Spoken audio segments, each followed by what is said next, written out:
Dimp Digital presents Idle Game Chat.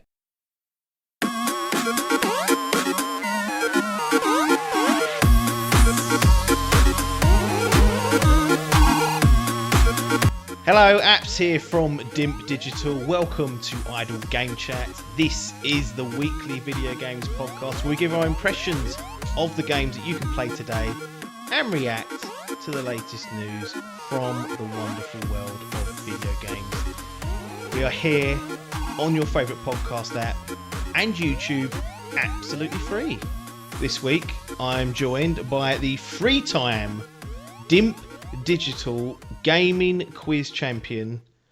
It's Tom Adkins, not Adcock. How's it going? Boom! I've started. Oh! Well, not no. No, I'm good. I'm good.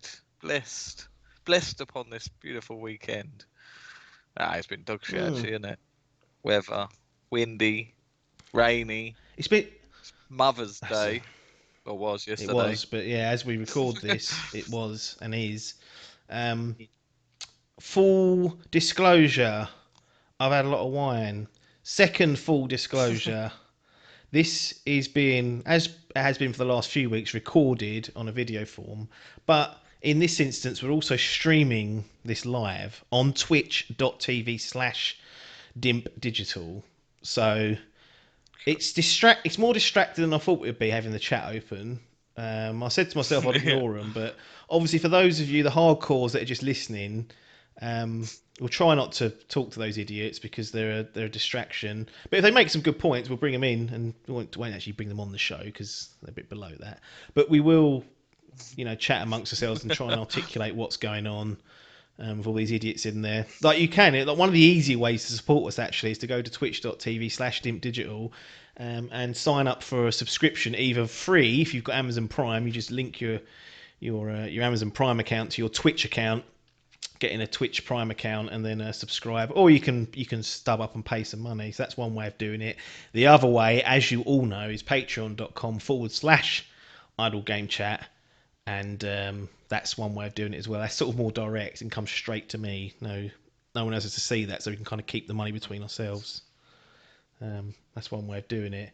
But yeah, it's been a windy weekend and week, really. You know how you have like a Sky cable that probably runs from the dish on the outside of your house? It's like pinned to the wall, and it'll be drilled in and go into your Sky box. The wind broke a couple of those little clips, so that's flapping around. And Keith ain't got round to sorting it, so I don't know what he's doing with his life. Considering he's supposed to be retired, that should be number one priority. So it has been windy. Dog's been upset with the wind because it makes noise. That is a car. Funny enough, I moved mine a couple of months ago.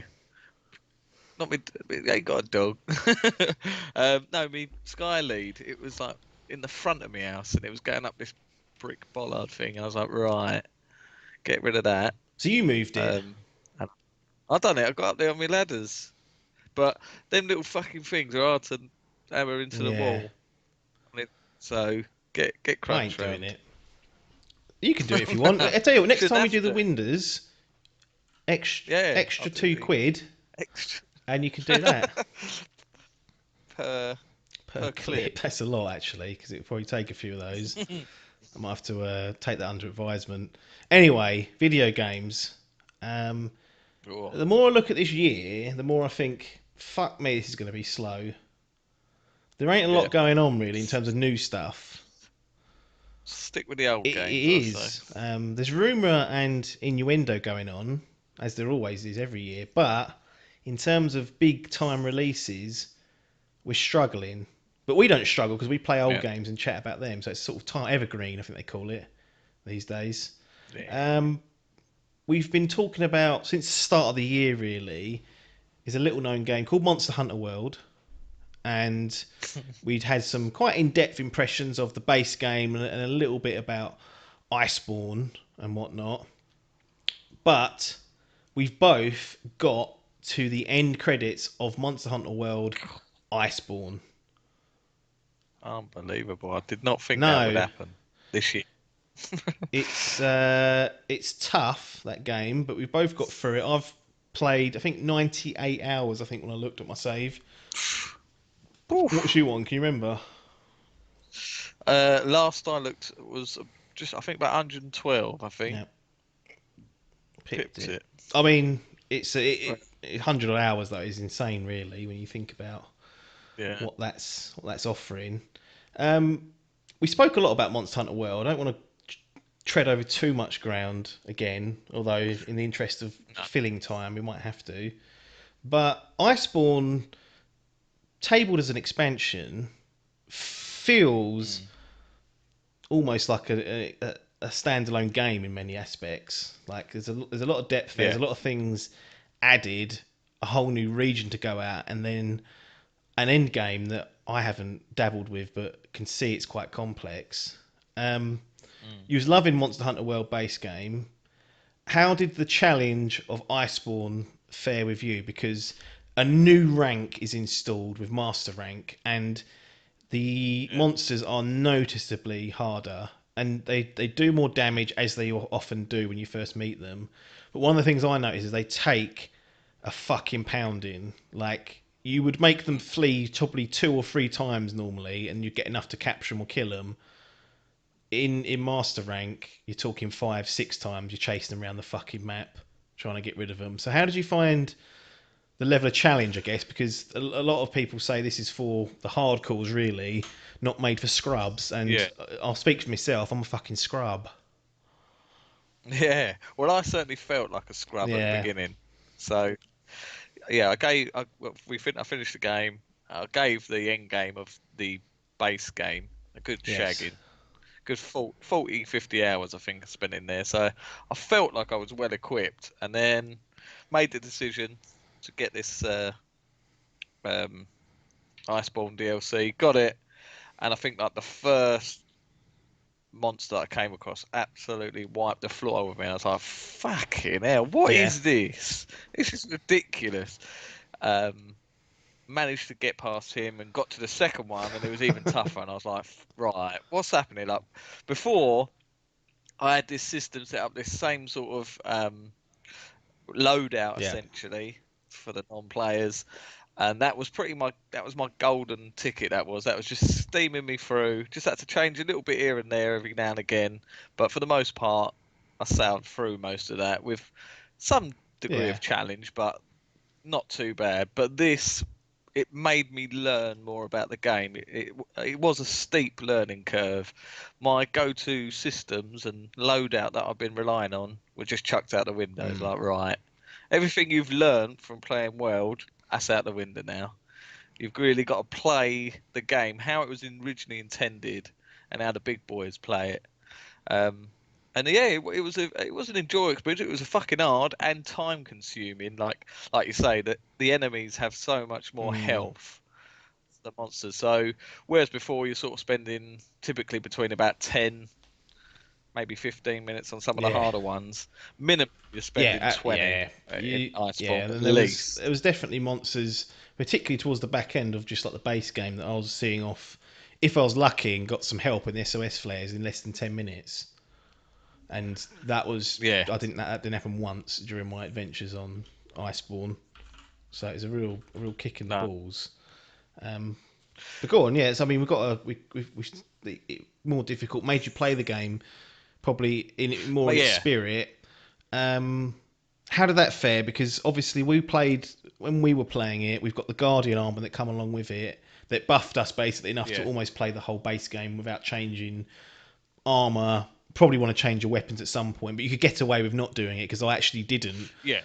Whereas in No. Iceborne, you simply at some point will have to start grinding for armor, grinding for weapons to make sure that you've got the damage offset that the monsters are going to do to you, and perhaps some weaknesses that you can expose of the monsters. How did that cycle of the intention of Monster Hunter fare with you? I did quite enjoy the challenge. It's difficult because I was sort of trying to blast through the main game of Monster Hunter because we'd already started it, got a fair way through it, and then essentially restarted. So I was sort of happy to blast through the beginning of it. This was just a lot more time consuming. Like most missions I was doing was Well, I say most missions. It took me about 96 hours to realise I could quit out and then restart and get someone else on board. But that was essentially my new way of getting past a certain monster. It was find the monster, go through the rigmarole of watching the cutscene, get my ass handed to me, so then would have to then go back and then sort of go back and investigate and find some more information about the monster, and then head off and go elsewhere and sort of either grind to get some of my certain elements, armor or weapons or decorations up. And it was pretty much that rinse and repeat, and it was sort of slightly different for each monster. Luckily, as I was playing a lot of them, the missions multiplayer with long-term fan Pasola, who had already finished the game by now. His trusty what's it called, the Hunter's Guide. So he had all the information on every monster we had. So whereas normally I'd have to go and do these investigations, luckily I could just say to him like, right, what do we need for this? And then it was either a case of, right, yeah, I ain't got enough of that yet, so we're gonna have to fuck off and go and do that quick, or we'll sort of just be able to get through the skin of our teeth really and get the job done. But yeah, it was a nice challenge. It probably, like, the core game, the core loop of the game is very repetitive. For like, you're doing the exact same thing, like, for 112 hours I'm essentially doing the same sort of thing.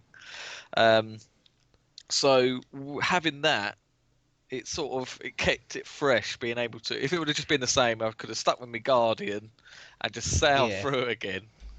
Then sorry, I don't forget know, you could see me. I was pulling faces. Yeah, it would have.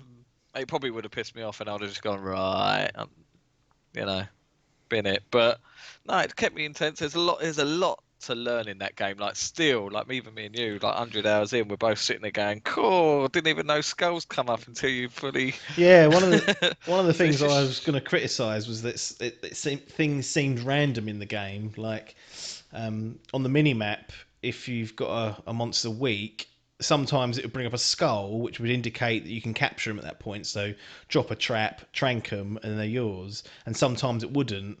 And we was both like, well, why is that not happening? Well, quick Reddit search suggests that it depends on your research level of that particular monster. So that was interesting to go through for sure. There are lots and lots of systems there, and for me, I enjoyed Iceborne a hell of a lot because I had to learn the systems a lot more, sort of like to go deeper really into the game rather than just sort of playing it as more of a casual experience. It kind of forced me to learn the systems a bit more, learn about the elements, go out and grind for a full armor set that I knew was going to do some sort of damage to the monster I was struggling with, and then the payoff of beating the monster, and even the payoff of hunting a particular monster like a Rathalos and then getting its armor and looking like a Rathalos sort of with the armor on. That's quite cool because for the whole base game I had one set of armor that I didn't change. I didn't need to. So that was definitely, it was nice to learn all that, and I was kind of at that point ready because we'd pretty much kind of skipped a lot of the stuff in the base game, or the necessity to do it. So it was nice to be sort of collared around the neck and said, right, no, now you're going to learn what the fucking cycle is. Pack it in. No, it is good, and it's sort of against the grain for certainly me, a little bit of you. Yeah, don't talk for me. We we struggle with these games that are not hugely narratively driven. And the story in this is diabolical, really. But yeah, essentially, there's story there and cutscenes to what you're forced to watch a cutscene. So Capcom not letting you get away. There's lore and story there that the hardcore fans really do love. But yeah, at the end of the day, it's watered down piss. So it ain't The Last of Us, as we use our barometer. It ain't the last. Yeah, but it's there for it. It serves a purpose and that. But it's like you say, it's that sort of, the difficulties. It's not as sort of unforgiving as Bloodborne, but it's that same loop of gameplay where, like you say, you're hunting this monster, finding out about it, you finally beat it, and you become the monster in your armor. There is that satisfaction of like, oh, thank fuck, and some of them after sort of like multiple attempts.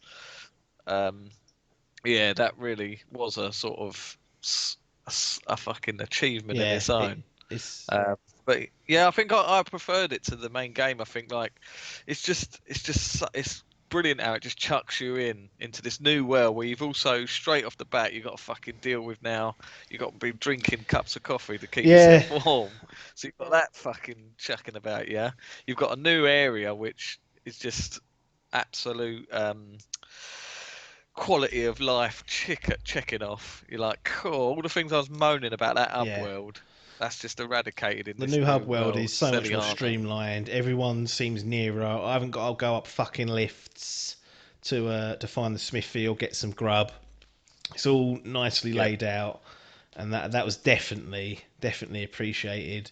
And even the gathering hub, which is where if you're whenever you load the game, if you're online, you'll be match made into like a server or room almost, and you don't really directly talk or interact with those people. You don't necessarily hunt with those people. But if you go in the gathering hub, that's kind of like the tower, like the Destiny tower, where you can see everyone running around and you can kind of see what everyone's looking like. Whereas you can stay out of the gathering hub and do everything else in like the single player area, do all your melding, do all your crafting, buy all your shit. So they made the gathering hub a bit nicer as well and a bit more spacious. You could sit there in a little hot spring, which reminded me of Ghost of Tsushima, going on those springs and reflecting on life. So it was definitely a good hub world upgrade. What about Horfos Reach? Because that's the new region, and we will get on to sort of post game stuff as well because there's another introduction once you see the end credits. But Horfrost Reach is a place where you're going to spend quite a lot of time, particularly in the early goings. How did you find that as a new kind of map to explore? It's obviously Iceborne. It's a snowy shithole yeah. of ice. So how did you find that? How did you Jeez. find having to top up your hot drinks every 20 minutes? Yeah, it wasn't too bad. You sort of do one. I sort of try to remember to do them straight out the bat after setting up like a Mm, loadout, and then I'd have it there. And I sort of did remember each time. But once I took that first one and started yeah, having a monster, then it was just went out the window, and I was like, right, why is my stamina so low? And I thought, oh, for fuck's sake, oh, that's another botherance I got to deal with. Also, as part of the map, there just seems to be a lot of things to get on your fucking tits in this bit. Like it's an enjoyable, great level. I think it's one of the better ones out of him. But the yeah, so like the first or couple of second monster you fight, you're in this new part area in this whole mm. Frost Reach, and then fucking there's like ice caps that start fucking crumbling Oh from yeah, under you you, and you can can. fall Yeah, down off it. yeah, It's you know, yeah, it's really there's just a sort of traps and shit in the way that then you're trudging through snow in some sections. You got to wade your way through. It's sort of they've just gone right. Let's really fucking get to them and really push something up their cunt to get up their nose and that. But but no, it's a good area. There's a lot to see. It's quite fun trying to. It's almost like a bit of a puzzle trying to figure out where all the yeah, camps are to sort of get some good exploring. Um, just sort of trying to remember to get me minerals every time and that, and me fucking me yeah, berries and all that. But yeah, it's quite a cool area. Like you say, very snowy, and you just got extra little bits that you've got to keep on top of yeah. the already arts of Yeah, there's even upgrading. like parts of the map where a monster you'll fight a monster in like four different places because they'll move either through time or if you do enough damage. I've not quite sussed out which one it was. I think it's a bit of both. But there are parts of the map that you'll move to, and there's one that Adkins mentioned earlier where there's like ice underneath you, and if the ice seems to take too much damage, the floor falls through and you collapse and fall into a cave. You have to run back out. But there's also like deep snow areas in Hoarfrost Reach, and that makes your mobility harder as well. So you've got to factor that in. That if the monster goes to that area where you're like waist deep in snow, you can't move and you're not as nimble as you once were. So that's now another hindrance to taking down the monsters and whatnot. But overall, a decent little region. Um, the the Yeah, Coral Highlands. Well, it looked like snow to me, but you've assured me it's yeah, ash or like reef or something. But yeah, something. it looks like there's sewage works. Yeah, not entirely sure. Actually, yeah, I think it was. It was like an originally underwater, and Right. then the water's fucked off, and it's It's just these been elder left. But dragons, you see, yeah, they're there is always some. causing problems. It's They botherance are a they are. botherance. you listen to the fucking narrative. But yeah, so I think it's just left it, and it's just like fucking snowy dust, Yeah. I suppose, still lurking. But yeah, it did change up. Like it was like I say, it was a lot very different to the other ones. I suppose you didn't really have too much hazards. I suppose there was that gas in the fucking. What was it, the Elder's Yeah. Reach? Was it? I can't fucking That dirty old remember. gas. So you had that. I sort don't think of was there haz- actually something you could dirty. take to stop that from hurting you. I don't think you Don't no, think so. You might have been able to get some maybe. decorations that you could have put in to sort of That's help why I hated nullify it, but that place, no, that shit house in that gas yeah, the gas sense. one. The Elder's Recess I didn't mind because it was a cold drink. You'd have that, That's it. and then I can't. The Rotten Vale, wasn't it? Jesus Christ, that's the one with the gas, That's and that it. would just drive 'em up the fucking wall.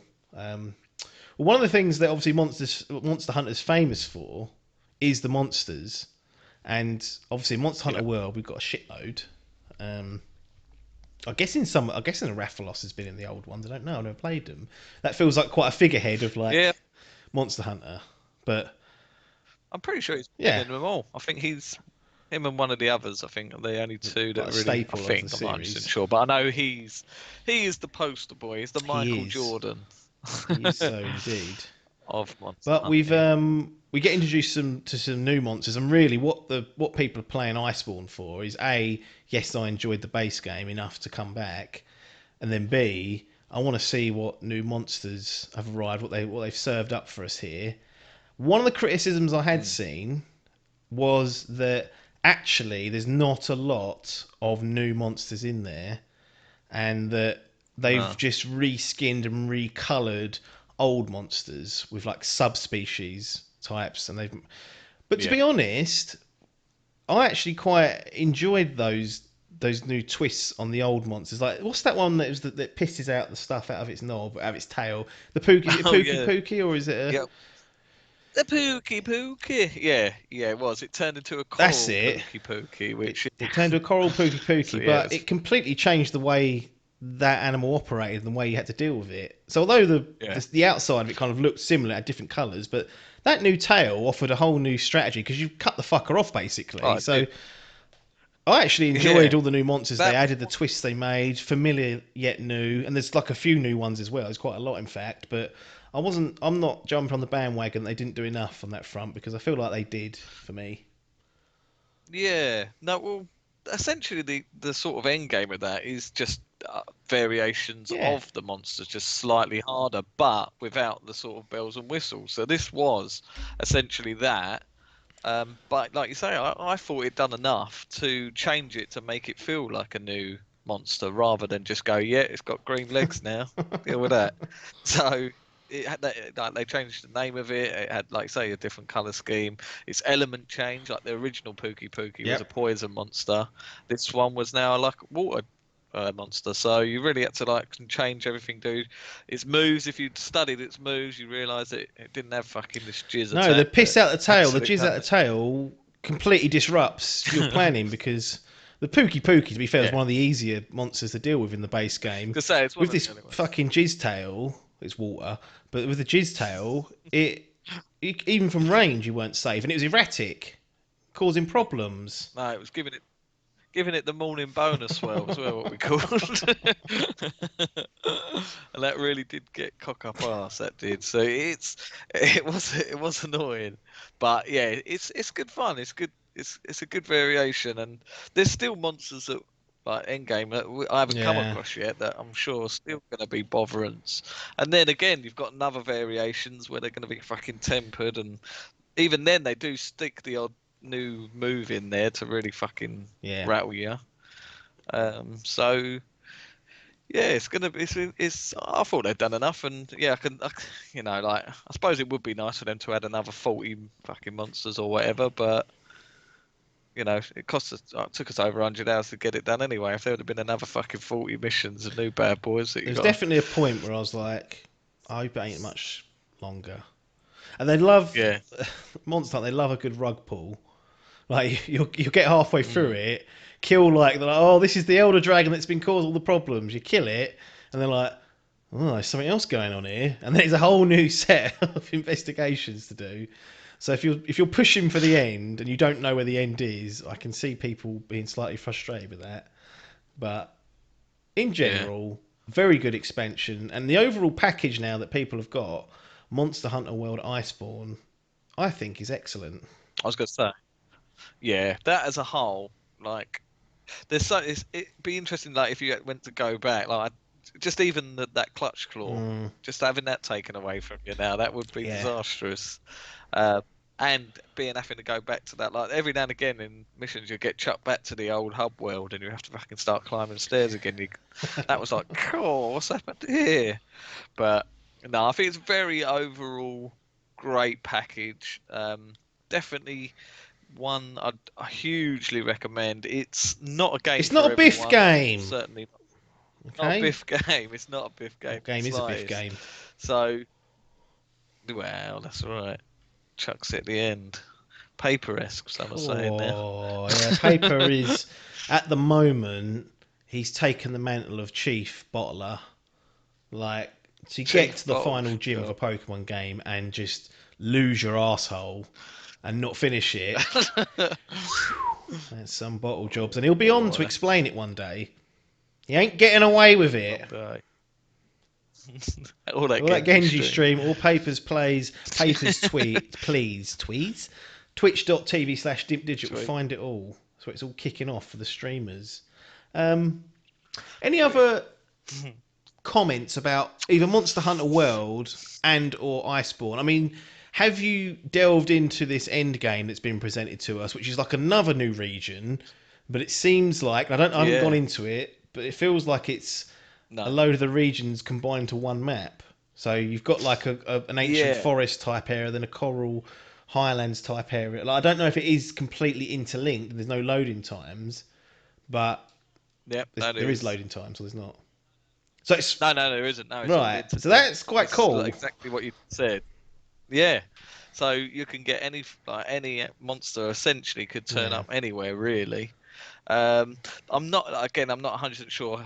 I haven't gone into it properly. I just sort of went in and had a little look. But the way I believe it works is you level up the areas by like killing monsters in the area or capturing them. Killing monsters, and that's it. And then that sort of, I don't know if that does like an overall, a bit like when we were playing that Outriders, where you had like a world tier. I think it's essentially along those sort of lines, but yeah, it goes up to certain levels, and obviously the challenge gets harder. But yeah, so there's still monsters that will be in that area that we haven't come across. I come across one monster that looks quite fun. It's like a massive ape called Rojang or something. I think his name is, but he's an M game monster. Yeah, Donkey Kong makes get the rights, put it in.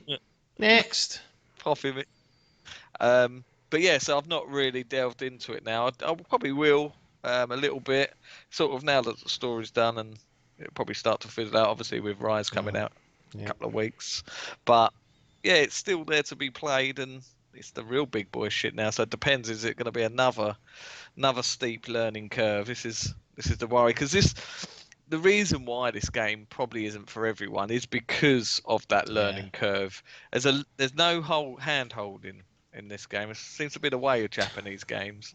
They don't want to be fucking tutorial. Well, there's tutorials. Don't fucking help half the time. I was going to say, you forget about them after 2 minutes. There's screens of reading, which, you know, it's when you're still getting tutorials 90 hours in, that fucking attention does start to go, right, what's going on here? So their systems are insane. And like I say, we're still learning shit, like even standard shit like that we haven't investigated a monster. And that's just through, you know, like laziness of just not paying attention. Yeah. But it's going to happen when you play these games of this ilk. But no, it's just that like that grind and satisfaction of that core loop of gameplay. It's just I just fucking latched onto it and was loving life. I mean, it's certainly very challenging. You mentioned earlier on, I think you might have mentioned Bloodborne, but there's the Souls and From Software type challenge that comes with that. This certainly stirred up a few similar feelings towards that. Not necessarily as punishing, because in some ways more punishing, but in other ways not, because I always felt like it was doable. and with well, to Yeah. be fair, with Bloodborne you could ring the bell and get help if you wanted to. So it was the co-op play was there as well, but it's certainly more leaning towards that than it is a casual game. And the controls and the animation, the way you kind of move around. What I discovered is that you watch someone play, it looks very frantic. It looks like all sorts is going on. It looks a mess, and you're like, how on earth can I even get to a level where I can inflict that much damage, doing what he or she's doing, avoid the monsters? And what you learn over time is that every single input that you put into this game, whether it's walking, whether it's sprinting, whether it's getting your weapon out, putting your weapon back, whether it's healing, whether it's dodging, whether it's firing and attacking, has some level of animation time that you've got to account for. So everything you do is imprinted into that world, into that game, and you've got to make sure whatever you press next, you've got time to do it before you get attacked by the monster. And the monster could be mid attack, it could be prime for an attack, and you have to learn to pick up on what that's going to do next. Whether it's even focused on you, it might be focused on another player, it might be focused on your Pelico or whatever it's called, and those are the times when you've got to sort of meddle around and get yourself ready. And as you learn these tales, as you learn how each of the animals and the monsters work, how your weapons work, what your cooldown times are, that becomes addicting in itself. You feel like you've accomplished something. You feel like you've learned a hell of a lot throughout the experience of this game. And it certainly isn't for everyone, but it's one of the more steeper learning curves that I've experienced. But honestly, the longevity and the plateau at the end, when you're sort of competent, it feels really good. Yeah. Yeah, it really does. And they just chuck skins at you. Like you'll find a new monster and you'll be like, right, let's have a look at his fucking armor set, and you'll see it and you'll be like, fucking hell, now he It looks like a looks so cool badass. when you chuck on like a full Yeah. set of a monster. And the customization in this, like, it really is an RPG in terms of, like, especially with the sort of weapons that you can change about with on the fly as well. You know, like halfway through a mission, you go back to your camp Yeah. and change your weapon if you ain't doing fuck all. I was finding I'm having to do that more Oh in yeah, this game. Like, obviously with the moving more erratic, I'd start off with like a fucking long sword, just like a slow hitting thing, and then I'd be like, right, this too cunt's just fast. too Yeah, fast. I can't hit it. So I'd have to go to my trusty insect glaive and fucking hop around like some yeah, parkour. So yeah, it was just fantastic. Like, I can't. There's faults to be there, maybe, but yeah, like it feels like they've really nailed this game to a T. Like, it's been going for, like, I think it was its anniversary the other day, wasn't it? Yesterday, I think it was. yeah. 15 years or something like that. But they just sort of just perfected this gameplay loop each year whenever they do it, and now it's just peak. It's just like now brought it to an audience that, you know, a bigger audience, a sort of more commercial audience, and it's Yeah. got the likes of us playing it and fucking enjoying it. So they're obviously doing something right. No, yeah, and like the recommendation has to come with a caveat that you've got to be prepared to learn. Yeah, Really, you've got to be open enough to spend the time and get over it. And I think that the armor that they give you in the base game now, sort of a couple of years, 3 years after release, is a smart one, because had that not been there, I think I mentioned this last time, had it not been so forgiving in the early stage, it's quite easy to get disenfranchised. yeah, Like if you're getting one hit by a monster, you're like, the fuck. yeah. Unfortunately, with this armor set they give you, that will definitely not happen. You're given like items and skills that stop you from being affected by monster roars and tremors and things like that, which are really, you kind of don't notice till you take them off. They can really hinder your performance. Like, there's so much depth to this game, and really it's for those that are interested in exploring that depth and getting several different loadouts. The game allows you to save different loadouts, whether that's for gear and items, and you can mix and match those. You can save them, go, right, I'm facing an ice monster, so I want my fire elements, and you can sit there and create a loadout for every single different monster type, and you could put different decorations on your armor and on your weapons and your skills. Like, there's so much there That that really, people really probably don't know about, and that, to be honest, we didn't really. I just certainly didn't know about until the back end of Iceborne. No, I'm just thinking about it now. There's quite a lot of similarities to Pokemon in that Yeah. sense. Like these weird monsters that are all elemental type. Essentially, you're catching them all because you want to collect You're their cutting their guts answers. out and sticking them on your head. Yeah. Same sort of thing. It's like a grown-ups Pokemon, Yeah. essentially, for fucking hardcore gamers like us. So if you enjoyed Pokemon as a kid, you might enjoy Monster Hunter as an adult, is what we're saying. Yeah. Monster Hunter Iceborne, or sorry, Monster Hunter World Well, Iceborne. nice. What's the sort of thumbs up we're giving it? Thumbs down, thumbs in the middle. It's taken 2021 by storm. I was gonna say, yeah. I mean, based on my experience, I can't. No, I think I'd have to give it 2 thumbs up for me. Like, that's not that's full marks, like 10 out of 10. But I don't know. I'd probably give it something like a 9. I think. No, I'd stick it around the 9 mark, which for me is double thumbs up. Oh Like, yeah, absolutely. I just think it's just such a unique and a fun game that I've just there's no other game that I've stuck. I suppose something like fucking Red Dead. I was entertained the whole through. I've never played a game this much that's so repetitive and enjoyed the last of it. Like Red Dead, I'm playing for 100 hours, but I'm doing different shit. Yeah. You know, It's 100 hours because the kills done. yeah, the 100 hours because the game's probably 100 hours of unique stuff long, whereas Monster Hunter really is a cycle of learning things and getting better and upgrading yourself Yeah. and being like an RPG in that veil. But Yeah, like I said, the only thing you could probably criticise is maybe the story isn't as heartwarming, and well, like, it's heartwarming. I suppose it's just sort of a filler, isn't it? It's just a little filler. It's fine. It's not too bad, to be fair. I quite like they do a half decent job of kind of because you're the fifth fleet going into this new world, and they do a good job of making you aware that you're the fifth fleet. So there was 4 others that was there before you that have done stuff. They've got halfway and not been able to finish it. They've had problems. I think one maybe's gone missing. Like, they do a good job. And someone who was a complete newbie into Monster Hunter, like, I didn't know what to expect. It's kind of like I wasn't going to hang my hat on the story ever because it was never the game, but it was serviceable, and that's sometimes all you can ask for in video games. You want a serviceable narrative to go through. At no point, It's quite yeah. It's quite a Japanese sort of anime-esque style. It's not as cutesy as like an anime, but it has those sort of undertones, that sort of cheesiness of "let's do this, guys." Yeah. The voice acting is sort of quite questionable. Like it's fine for what it is, but like it's very cheesy in its turns, and it's not a game that, you say, you're never comparing it to likes of Last of Us, but No. this game really is more about the sort of the gameplay and that grind. Yeah.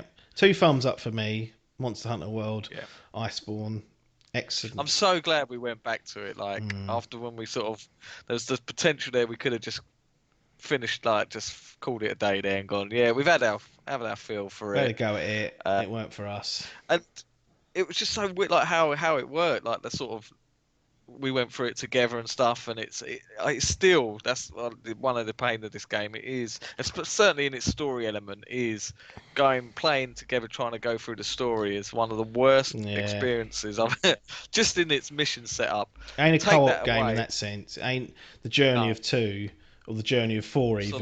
So it's what is handy is what you want is a Destiny Dave type character who's been through it all, like you had with Pizzola, who can just drop in and help you during the missions as and when. Exactly. And like if you try and do it together religiously, it's just a pain in the backside. That is definitely a criticism, but I think all the other good stuff outweighs it for sure.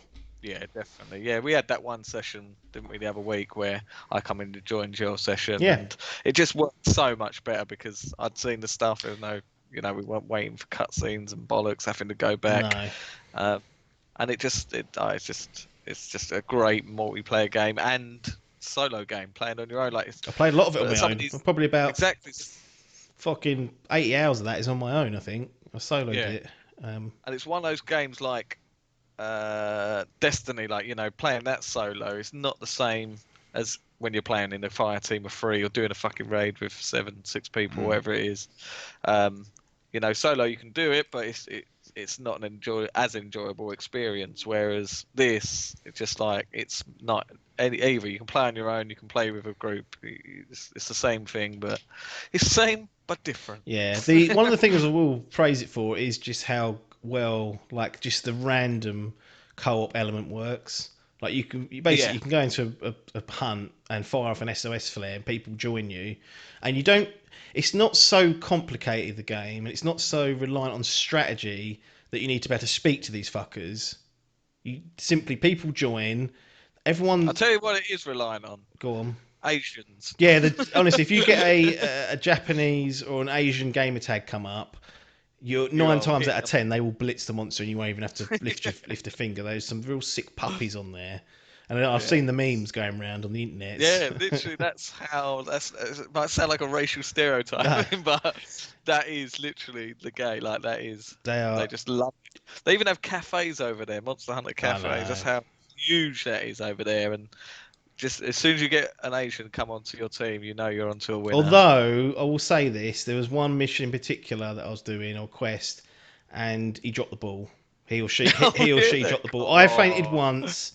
They fainted twice, and I was fuming because I don't expect that of those sort of players, the quality that they're bringing to the hunt. But my point is, the community there is fantastic, and like you've just alluded to there, they don't have to speak the same language as you. You can just jump into a hunt, and you'll get support. And very rarely do I have a bad experience connecting with randoms, which you just can't say for a lot of multiplayer games. I was going to say, not once in that 112 hours ever had someone come onto our game and sort of troll the game, like sit by the side and do nothing, I don't know, just really cause botherance. Not a single time. They always was there to like get the job done, and it's easily you can exploit that game.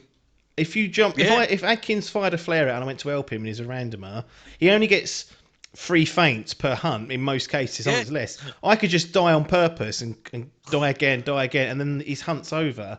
No one's doing that. Everyone that jumps on wants to win. They want to beat the monster. They want to get the gear themselves. I don't know if that's because the game's structured that way, or whether it's just the community behind it, but I didn't have a bad experience other than sometimes I was let down by a couple of people. But that weren't them, really. It's just they couldn't handle the pressure of being with the king, you see. We had a little dabble with the Monster Hunter Rise demo version 2. I've done, I think, 2 of the 3 hunts. At the risk of this being a full hour and a bit of Monster Hunter, I obviously played the Switch, which fuck me. We last week gave the Switch an absolute fucking beatdown. Hogsworth Dave Salmon fuming. Then went on to say I'm scared of having him on the pot. Get on, Hogsworth. Come on. You're welcome. Everyone's welcome in a way. Within reason. There are some people I won't let come on. But we've played a bit of Rise on the Switch. The Switch has got a bit of playtime from the pair of us. Version 2 of the demo added a new advanced quest. Cool. I'll be honest, I jumped on with the same weapon I was used to in World. Light bowgun. Okay? Yeah. Scrubs weapon, like point and shoot jobby. Thank you. Make it easy. Other than the frame rate, which I think you get used to, it does feel like you're fucking moving through tar, but we'll get over that because Uncharted 4 is 30 frames. The main concern I had is when I fired that weapon and it hit the monster, it didn't feel that impactful. I didn't get the same crunch. Like the piercing ammo on World, you can fucking see and feel it going as it rifles through the monster. On this, it felt very like powder puff. Right. Now, you was more of a melee focused man. Did you experience that same issue, or am I? Is it just me that's had that, and actually the light bowgun is just my fault because I should be using a melee weapon? Yeah, I've got to say, I hasn't noticed the same effect. Hung me out to dry. I have hung you out to dry. I haven't used a bowgun, to be honest. I haven't yet. I've stuck to my core weapons, but it does have a different feel. This certainly these buttons are different, but there are some attacks that are not in World that they've taken out. So they've moved around how you move around your items and ammo as well. You have to hold L1. That's a real hindrance to me. Yeah, it is. Is a hybrid of the older Switch game or Nintendo games, the 3DS games, and a mixture of World put in. But it's enough that it's completely changed it. That it's again another fucking start from the beginning learning curve. That we've now got to sort of get the basics back under attack. We've got to work out how to get this, and even like the health of this wire bug now. We've got to work that system Got to out. But fucking wyvern ride the fucking monsters. That seems like it's gonna be a big part of it. yeah, exactly. It's going to be a whole. I'm a new bowgun. I don't mount fucking monsters. You're all Yeah, right. You that's was true. insect glaive diving on top of their heads. I weren't doing any of that. Was no shade. What's it called? Using that fucking whetstone halfway Yeah. through a thing, which is handy. But yeah, I could probably see what you mean. Like, I think this is gonna. It's gonna be hard, the transition. Like I said, I think we'll get used to the frame rate. It's not ideal, but yeah, it looks pretty enough that. But I do think that just the general basics are going to be another learning curve, and probably one that we'll pick up quite quick because we're used to the. You're saying core we like I'm gameplay. getting it. What's the? Oh yeah, that's true. Yeah. I think you'll crumble once, but once you see. Well, you know but, what they've done that's really cost the Switch potentially is Capcom I went. can't believe they've done this. It's coming out on PC not soon, but it's coming out on PC next year, and I was like, well, definitive edition, frame rate Exactly, 60. I'd have been happy if, like, I'll probably will get it on PC. This old potato won't be able to do. I'll have to get a new one, but Well, it runs on Switch, mate. will. Exactly. Come on. So I'll probably will get it, but the fact that they've done that before the fucking games even come out, I know I've got to pay 2 times for it. Double It's dip. annoying, but yeah, this is going to be a huge. Like, I did try that mission with Magnum Allo, this advance, and I got one banged 3 times. And I was like, right. And it gives you. Literally. You can't choose your armor loadout either, so No. you've evidently got what they think is doable with. Equivalent armor. There's people doing it, so it's obviously adequate. But I just got absolutely white. I literally one banged, literally 3 times, and they also you got to do it in 15 minutes as well. I was like, I didn't see that. Yeah, what are we doing here? This is a right, but you do. It's good because they give you the levels. There's a couple of tutorial missions, and you've got the tiered missions, so you can start beginner, intermediate, and then obviously this bad boy.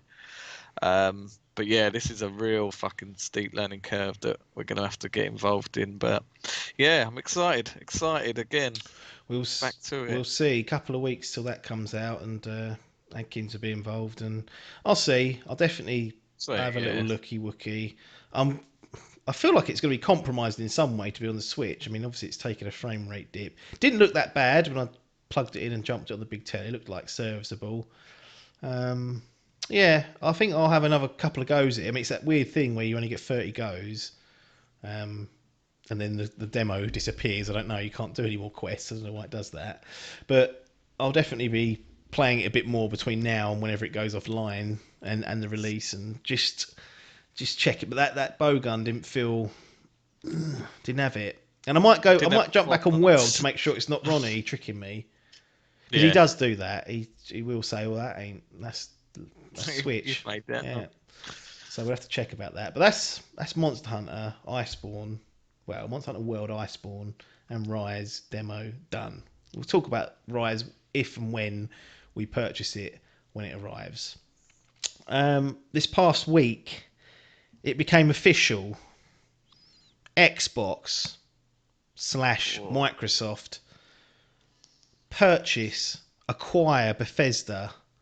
$7.5 billion. It's been signed off by all the courts. It's gone through, and what they decided to do was put together what they called a round table, where they had Pete Hines hosting it, who's like the PR guy from Bethesda. Todd Howard was on there. Big Phil, friend of the show, he was on there.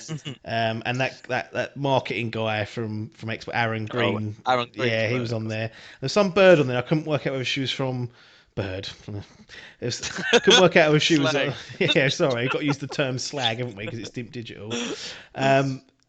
She was on there, and I can't remember she was from Bethesda or Microsoft. Couldn't work it out. But anyway, they had a round table. They cut to videos to the developers and whatnot. And I've sat through and watched it. It's an hour and a bit long. Just interesting listening to their chat. One of the big things that people are unsure about, that are concerned about or want clarification on, is about what's going to happen to Bethesda games going forwards in terms of exclusivity. What we got was, I think, a pretty clear indication of what's going to happen, but I will read the quote and allow others to interpret it however they want. So this is directly from Phil, Big Phil Spencer, who, and he won't mind me saying this because he's friend of the show and all that. He don't care. He loves a bit of banter. He is starting to look a little bit like Elon Musk. And I don't know if that's a good thing for him. So Phil, I know you're listening. Just whatever that, if you can take that as advice, just have a look and see how you can get away from Musk. Because Musk don't look human. Well, He looks like an android fish with human skin. Anyway, Big Phil. Obviously, I can't sit here and say every Bethesda game is an exclusive because we know that's not true. He's correct there. There's contractual obligations that we're going to see through. We have games that exist on other platforms. We're going to go and support those games on the platforms they're on. There's communities of players. We love those communities and we'll continue to invest in them. And even in the future, there might be either contractual things or legacy on different platforms that will go to. But if you're an Xbox customer, the thing I want you to know is about delivering great exclusive games for you that ships to the platforms wherever Game Pass exists. And that's our goal. He goes on to talk about how it's great. But the key phrase there is that they're going to be delivering great exclusives wherever Game Pass exists. Now, so as far as I know, phone, Xbox, PC. That's it. Switch inbound. Wow. So that's one way of saying that perhaps that some games are not going to ship on anything that doesn't have Game Pass on it. Now, is that how you read it, or is that a different? Oh, I got it wrong. I don't get it wrong. No, you haven't got it wrong. I think what he's done is he's playing it safe. Scared. I think he's got the Sony boys are sitting there going, "Fucking bastards." They're going to take out bloody Bethesda games for us. But I think what he's doing is he's just covering his arse. So it sounds like they're going to be sort of sticking everything. And it's just going to carry on as normal, but we own them. But I think now it's all done and dusted. It's in the back book. I think he's just going to see out these contract games, Deathloop and Tokyo Drift. Mm-hmm. I don't know what it's called, Tokyo. Wire. No, I can't remember. It should be The Evil Within 3, Tango. Yes, it should. And why is 2 not on fucking... They announced 20 odd games from Bethesda's library going onto Game Pass. The Evil Within 2 was not on there. Now, all I can think is that it didn't sell very well, so they're still trying to push that for sales. Who's buying that? Exactly. It's on PS Now. I was gonna say, I think Biff bought it for like $5, didn't he? Got it for a good price. Yeah, but no, I think he's just playing it safe for the Sony boys, so there's not an uproar at them, and he's almost welcoming them to, look, if you want to play it, the Xbox is here, you can play on it. But I think Big Phil will shut shit down as soon as these contracts done. As soon as this big game, I can see maybe even something like this what's it called? Starfield, that being an Xbox exclusive. I can see him, because that has been for a long while Xbox's biggest problem is exclusive games. Now they've just spent this sort of wonga on probably not the biggest, but a huge acquisition. You're telling me that they're not going to use their loaf and go, right, you've got fucking Naughty Dog and Insomniac and that. We've got these bad boys. I can see that. I think it's just, like I say, playing it safe for the time being, so there's no uproar. But it will shut this shit down, and I think a lot of Bethesda games will be exclusives. Maybe even something as huge, which there will be uproar, as Fallout 5 being an Xbox exclusive. Or Fallout 77. Get that bit right, shall we? Get it another crack. Or, what they're pushing for, which we've heard rumours of, is Xbox Game Pass coming to Switch. Can't see it myself, but could we? You'd need xCloud, wouldn't you, for that? Yeah. I think that, and we've got I think there's a couple of Capcom games that stream, and maybe even Hitman that stream. You can get on the Switch, but they're streaming only. Oh, of course, yeah. If the Resident Evil 7 as well. yeah, exactly. If the Switch wants streaming tech or game or third parties to have streaming games on there, xCloud's not a bad way to go, because by all accounts, those that have used it that I've spoken to are impressed. Obviously, it's dependent on the internet and whatnot, but that's one way to do it. And then you've got poor fucking Sony sitting there, Jim Ryan, he's cackling, but is he? What's it? Is he scared? He's running scared. He's got Deathloop. And he's like, well, what have I done here? Yeah. He's got Ghostwire Tokyo as well, unbelievably. Ghostwire Tokyo, that's it. Yeah, even if they take Skyrim sales away, that's it. Can never buy it again on PS4. I mean, every cunt's got it, but this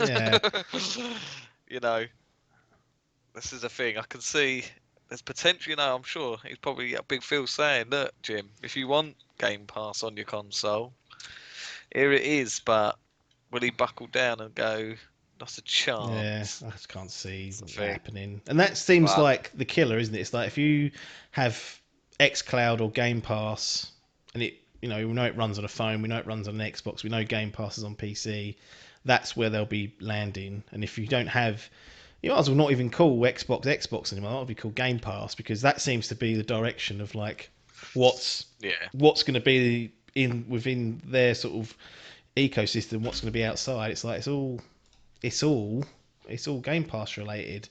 I want to do a little bit of role play to finish up on. I've got a few other things about this as well, but get the role playing first before we get tired.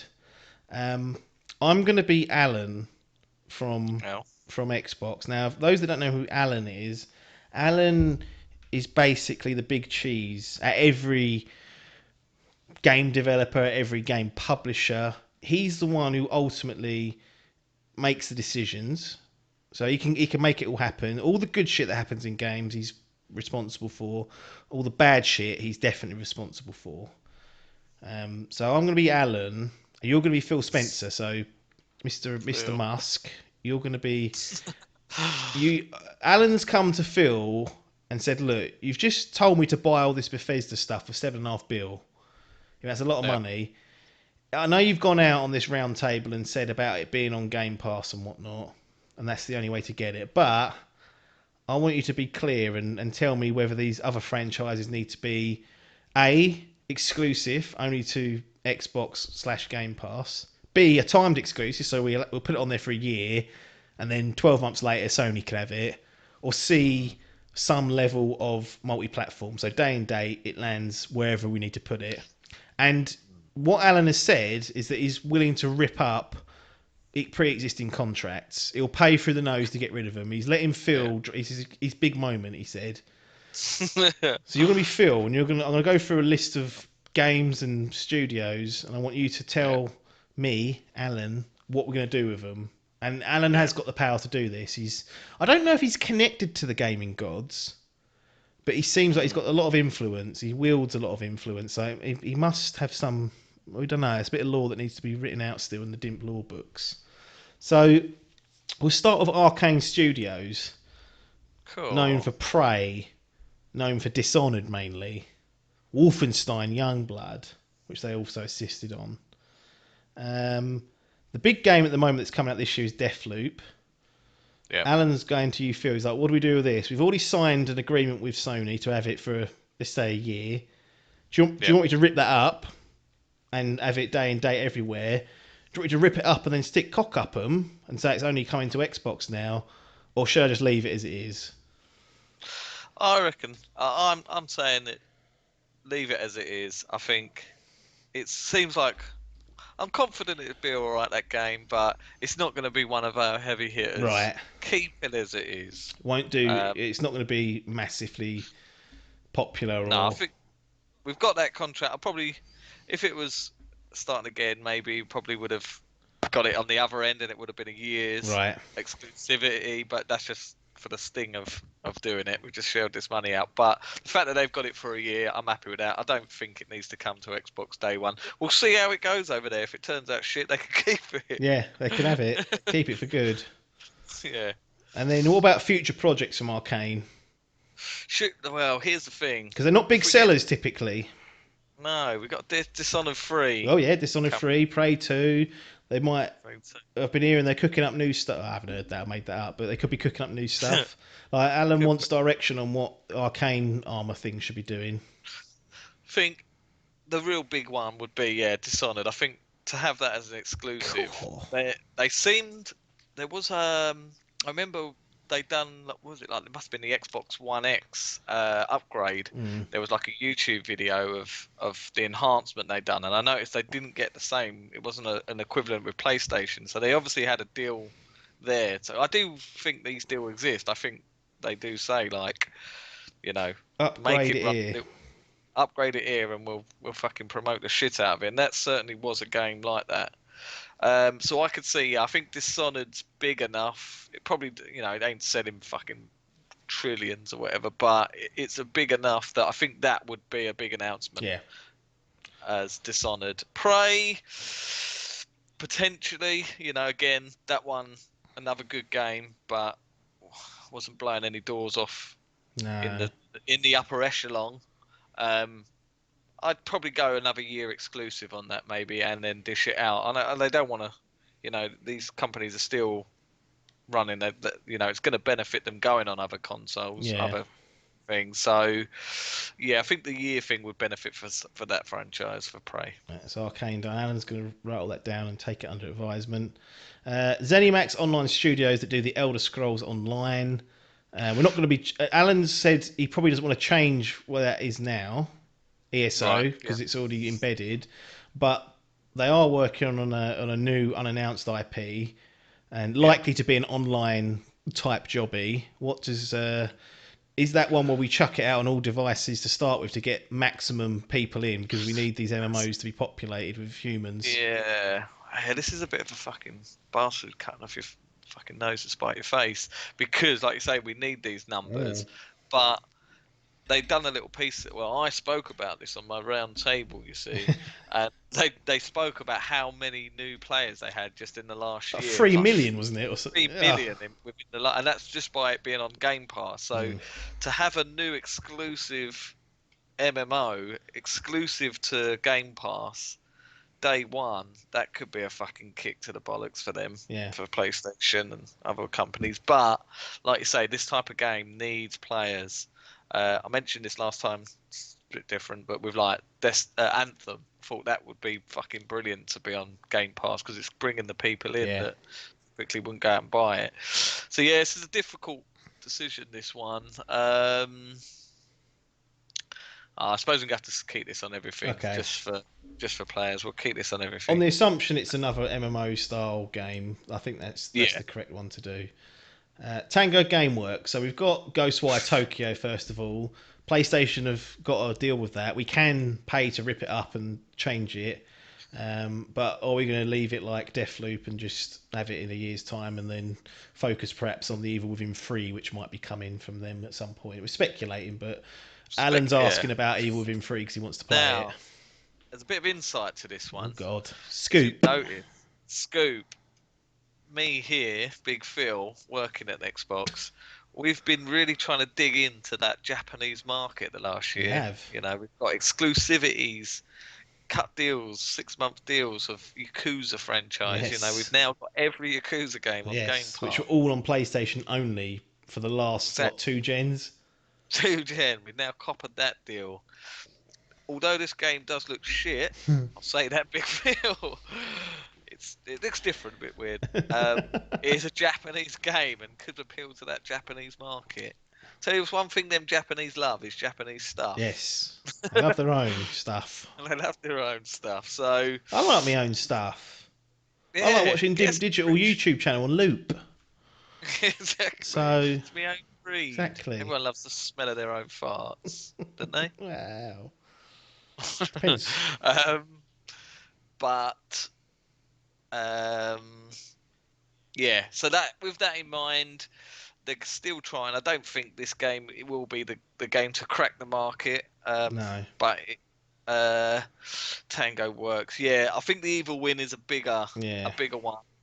2 again, it's the trilogy. I mean, It's a trilogy thing. It's Definitive Trilogy Edition. 2 look really good. It's good. It is good. It's very good. It is good. Yes. Very good. Underrated game. One of the few that I'd say has got our deal.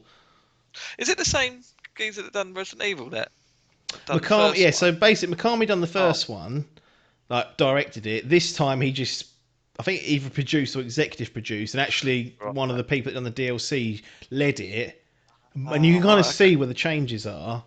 But if you like the first one, this is a much, I think, a better version of it, and it plays with some interesting ideas, and like there's even some like not open world, but areas where there's a lot of ground to cover, and you can kind of use that to your advantage. So even within 3, who knows what that'll be? But Alan loved it, so he's interested to hear what needs to go on with that. So yeah, I think this sort of game, like a horror, like we've obviously got the Resident Evil games. It's very much similar in that same sort of ilk.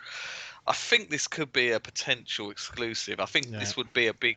I'm going to stick it in my E3 announcement this year. I'm going to shove it in there. Evil Within 3 coming 2023. Cool. But Get it in the fantasy draft. Xbox exclusive. Tango Works working on it. Coming straight to Game Pass day 1. There we go. Alan's signed that off. id Software. So what they've said they're working on, well, they haven't, this is in this world, but Doom's pretty much done with the DLC as well. That's all finished. That's in the pipe. They're open to making a new Doom, but really what Alan would like to see is a single player Quake game, and not this Quake Champions that was wheeled out. He wants to see the way that Doom was reopened in Quake. So what he wants you to focus on is, what do we do with Quake? Does that go rolled out everywhere, or are we going to time that, or are we going to just keep it for ourselves? Well, I mean, these are typically PC games, aren't they? Like even Doom as well. The absolute Quake, butter merchant on that PC. I think this could be taken away from. It doesn't need to be on PlayStation. It would be a big, huge hit to them. Like, certainly more Doom than Quake. Yeah. But if they were to redo Quake in it's never been a single player game, has it? It's always been an arena shooter type thing. Yeah. But okay, maybe in this, like, if they were to sort of, I suppose,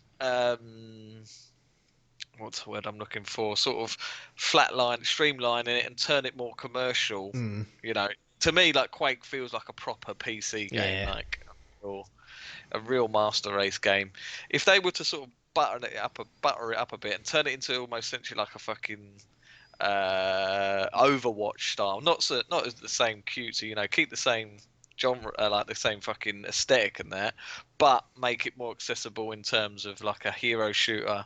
I could see them maybe even bring in a single player aspect in the sense of Doom, because we know how fucking good those campaigns are. Yeah.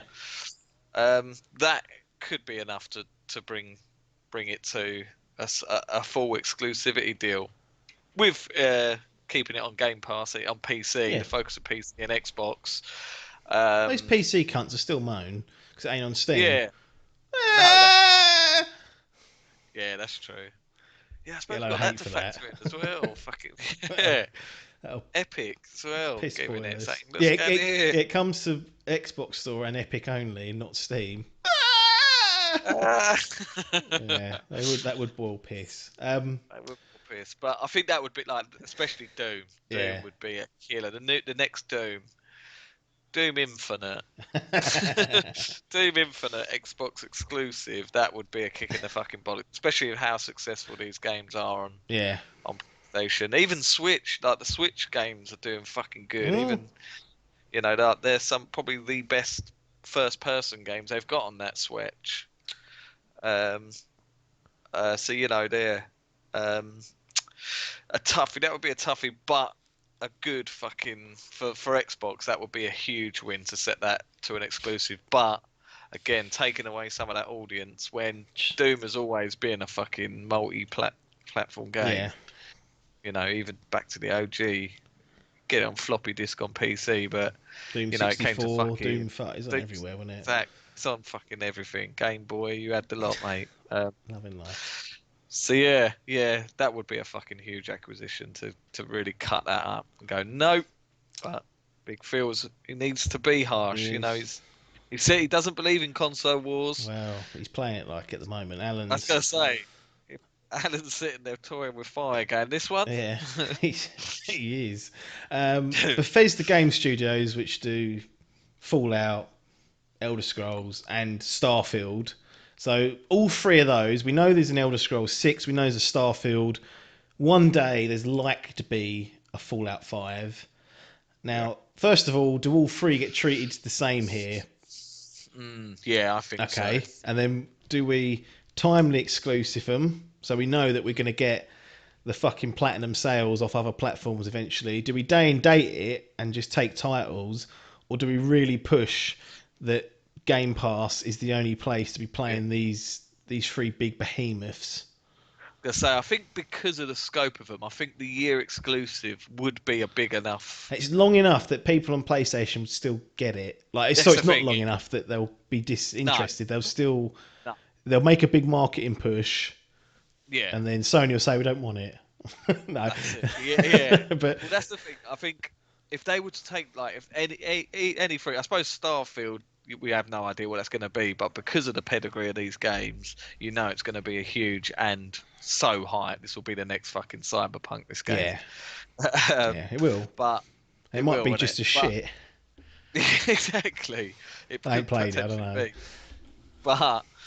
But any of these, if they were to take this and turn this into an exclusive franchise, then that would be an absolute fucking sucker punch to any other console. You know, like The entire perspective of what Microsoft and Xbox is would almost change overnight with that. Yeah, Like, it would. It would. The only place to play the next, and people will call it the next Skyrim game, even though it's technically not true, but that's how most people know it. That you can only get it on an Xbox. That will be a big shift. Yeah, I think. But that's what I'd quite like to see them do that to sort of show that they've got the bollards. But I think it's too big of a game. Like the next Elder Scrolls game is going to be so fucking huge that a year's exclusivity, which I think they will play it safe because we know it's coming. You know, it's coming. When is it supposed to be next year? No, it's further down. Actually, sorry, no, it's further down than thing, isn't it? Yes, we're getting Starfield first, aren't we? Yeah. So, I don't know. I suppose it depends how they do from now until then. If they are really like, if PlayStation come out and fucking drop more bombs, you know, we're getting another Uncharted or something, or another we've got this new IP coming from Naughty Dog. If it's another fucking absolute 10 out of 10 fucking bollard grabber, then, you know, maybe Phil might have to force the hand and say, yeah, well, we've got Halo Infinite. Monkey. That's what we've got. So he might be able to force the hand, but I think he'll play it safe because of how big it is, and he'll say Fallout, even Starfield, because we know you want that. 1 year exclusive. It may even 6 months. They did have, was it? No, it was a year with Tomb Raider, wasn't it? Yeah. I feel like that. Yeah, do you remember that? That was Rise of the Tomb Raider. It was second one, and was it a full year? Full year. People fucking hated that. Like, people that really got up people's cunt. That did, and because of how good the first one was. Yeah, I think that's why. And that was the first. That to me, that's a few years back. And actually, we might have an old podcast on it somewhere on the Dimp channel somewhere. But I remember people getting right boiled piss over that. And that felt like, and I'm probably wrong, but that was definitely one of the big marquee ones. I was like, cool, what's this timed exclusivity all about? And I hadn't really seen it or felt or thought about it much until that happened. And I was like, Jesus, that's quite. That's one way of doing it. One time before that was GTA 4's DLC. Was timed exclusive to Xbox. Yeah. Didn't know that. And that was fine for me. I had a 360. I was laughing. I think I bought that like physical. I bought there's like definitive edition or something. Had all the. Yeah, I think it just had the 2 DLCs on it. It was like the Ballad of Gay Tony and the Lost and the Damned. Lost and the Damned's correct. That's it. Yeah, I think it was just that. So yes, Rise came out in November 10th, 2015. Yeah. They then ported it to PC on the following January, 3 months after. Oh, okay. 3 months after. Then came out on on PlayStation in October the following year. So 11 11 months. months. Sorry, 11 months exclusivity. Wow. And that was a huge. I remember thinking like, fucking hell, like Tomb Raider was a PlayStation exclusive back in the day. Felt like it was, yeah. Yeah, to get that. So Cracked yeah, I on it. think that would be. Yeah, I think that's what they're going to do. I think they go, fuck it. This is enough to sting Yeah. PlayStation to have it for a year, because I think they're that big of a game that people may even say, look, fucking hell, I've got to play this game, Dave. I can't wait fucking 11 months for another Fallout. I'm gonna have to get an Xbox or something that will run this Game Pass. Well, then and the last one, I've left it on purpose because it's a bit of a curveball. Machine Games, Wolfenstein, they've made famous, which are great games. But Yep. Alan, a few months ago, signed this lucrative contract with Indiana Jones. The Jones, yeah. And now he don't know what to do because they said, Well, and this is just all bullshit, but in this story, they've said to him, that's all platforms. And he went, yep, of course it is. Oh, feels livid because he's been left in the dark about what this game is. He didn't know. If Alan comes to me and says, "Look, I spoke to the boys. they're gonna make a challenger to the Uncharted series, and they're gonna make a third person action adventure narrative driven indie game. Yeah. That's gonna absolutely wipe the floor with these Naughty Dog boys." That I'd turn exclusive. Pay through the nose to keep it. I'd pay for the nose to keep it, even though That's what Machine Games say said we're doing. Whether they can deliver it or not, Alan don't know yet. That's why he's saying, Phil, how much confidence you got in these boys? Yeah, I mean they've done that new Wolfenstein. Very good. Very good games. Yeah, I haven't played Youngblood yet, but not reviewed as well. No. But New Order and 2, excellent. Yeah, I've still to get. I bought 2 when I fucking got that Xbox One X. Oh, 2's so good. Yeah, 2's I've heard it's a lot better. Gorgeous game, but yeah, pedigree's there, but like I say, I'm left in the lurch. I don't know what's going on. I need more info to make my informed decision. But a franchise this big, indie, Yeah. what we doing? What have we got? Is this going to be Harrison? Is he signed up? Is it an old man running No, he's around? sacked. Is it a new boy? New Is boy. it? Are we going to go? It's our own. PS4 It's our own version of indie. Well, Harrison. Has it got Nolan He can in do it? it. Yeah, we can get him in. He said, "I'll throw money at it, but I need to know what platforms I'm putting it on to test budgets." Yeah, I'm gonna scrap. This is gonna be my heavy hitter, and I'm gonna fucking take this bastard. I'm gonna take it to fucking town and have it as an exclusive. Not even on PC. Not even, yeah, literally sole Xbox only. Not even XCloud. Yeah, I could do that if it was to be this type of game that they need in their arsenal. They don't have that ilk of game. Like I suppose Gears maybe narrative driven. Probably Senua's what's his name, Hellblade. Yeah. That could be potentially, but a game to challenge the Naughty Dog boys, or even a God of War. They need that, and depending what they're going to do with it, Indiana Jones could potentially be this. It's a huge IP, so Yeah. my assumption is it's already signed up to be on all platforms, but in Alan's world, he can do as he pleases.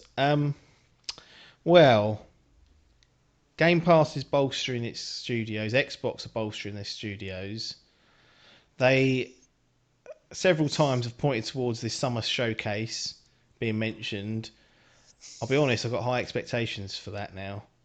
Yeah. They keep talking about it. Bethesda ain't showed a lot about Starfield. They ain't showed a lot about Elder Scrolls.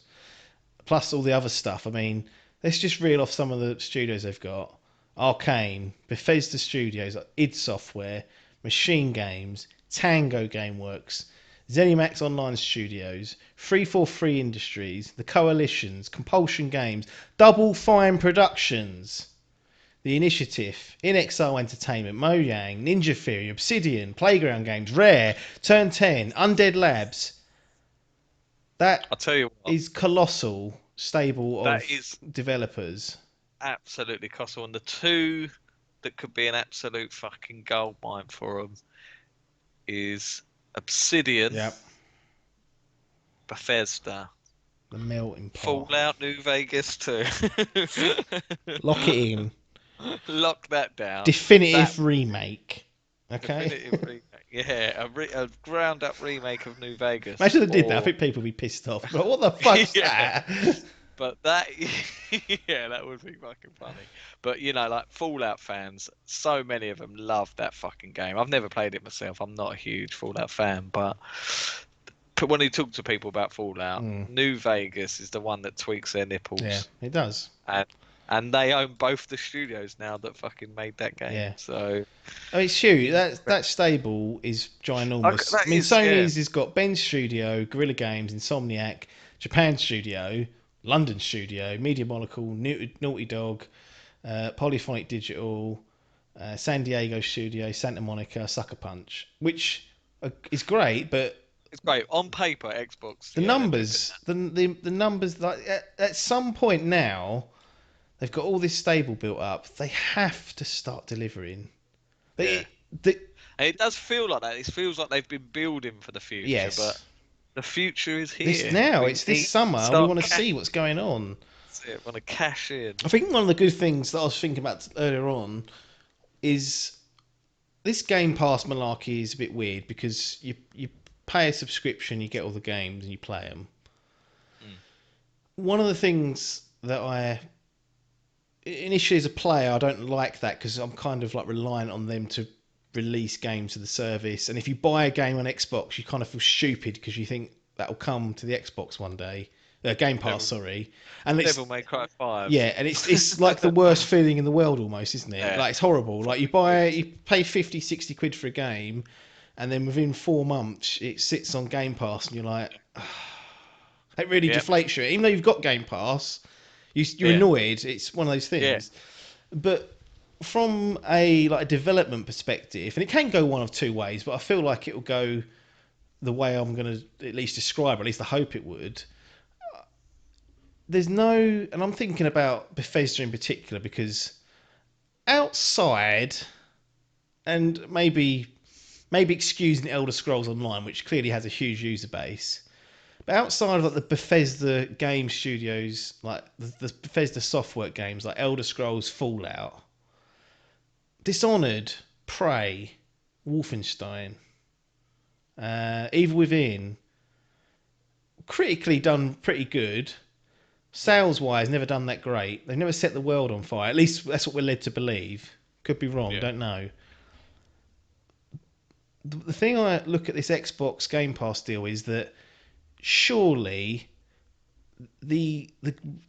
given that it's coming to Game Pass, it must eliminate or reduce a lot of the pressure to sell, because it's going on a service where the idea is not to sell units, it's to retain people, maybe bring in a few other people. Like, I don't think Alan's sitting there saying, right, when Dishonored 3 goes on that Game Pass, I want to see 2 million increase in subs. It's just not, that's just not the way it works. Like, that will happen with some big games, no doubt, like the Elder Scrolls and whatnot, but I feel like there's less pressure on the studios to make a game that's commercially like appealing, like putting in like gas games and putting in commercializing it, casually, stripping things down. They can really just focus on building a great game and putting it on Game Pass. The only other thing is, because it's going on Game Pass and because it's not there to sell units, it's not its primary function. Quality control, like, does it matter? Like we've seen with fucking, what was it, State of Decay 2, Crackdown 3, like just shit being released. That is true. That is something that needs. And I hope it's not that. I hope it's more the first scenario I described, where literally it doesn't really matter how commercially successful it is because they're not tracking that metric. It's just jumped on the subscription. It's bolstering Game Pass. And I really hope that's the approach they take, and I'm quite confident that's what it will be, and it should result in all these studios having, like, the days of a rushed game to be released before the end of year quarter, before Christmas. Like, surely that problem is eliminated completely because you're chucking it on a subscription service. Exactly, yeah, that would be, and I think this is it's just gonna take PlayStation to come up with their own version of this, which I assume is got to be coming soon. You know, what they've been doing with PS Plus and that, and they seem to be focusing more now on their PS Now. Is it? That Yeah, sort of, yeah. that's the worst marketed It subscription in is. the world. It's actually quite good, but everyone thinks it's a streaming platform and it's not. No. I remember people had a little fucking wank when Control was coming on Game Pass. It's been sitting on PS Now for 3 months before that, but no cunt knew about it. So Exactly. So I think the second they do that and they streamline something, maybe they meld PS Now and PS Plus together and turn it into their Game Pass. PlayStation Platinum trophy. Yeah, there we go. They put it in, and that's it. That will then be the future of gaming, and that's the way it's going to be. And I think you're right. Yeah, that is going to nullify these stupid crunches that we get. Yeah, These not just you're right. The crunching, like, what's the need? If you're going exactly. on a subscription service that people are already paying for, that isn't relying on Q1 sales. There was an interesting. I think I spoke about this before. A podcast I listened to. Bloody repeats. Not Yeah, for me, I like them. Play, watch, listen. One with Yes, Troy yeah. Baker. There's so it's a brilliant podcast because you hear about the games industry from the other side. So you've got like a director, voice actor, creator, that sort of thing. But the conversation they were having the other week were, are games made in purpose of a consumer like us, or for the stockholder? Yeah. You know, like obviously it's marketed to us as, you know, they're making a game for the fans and stuff, but at the end of the day these studios are businesses and it's about the money they're making. Are they trying to impress me and you Or Alan. to sell the game, or fucking Alan who's sitting there going, I've got bloody money invested in this, I ain't happy with this, we shut this shit down? Yeah. So it's an interesting topic, and yeah, I think, I don't know, I suppose in that way it hopefully it doesn't have to be that sort of focused on the stockholder. They'll be getting their fucking payouts. Yeah, getting it every month. But I think now they have it.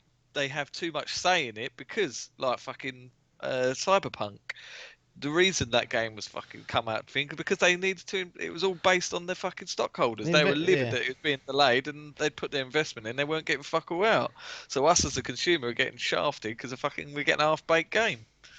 So yeah, I think this is the best way.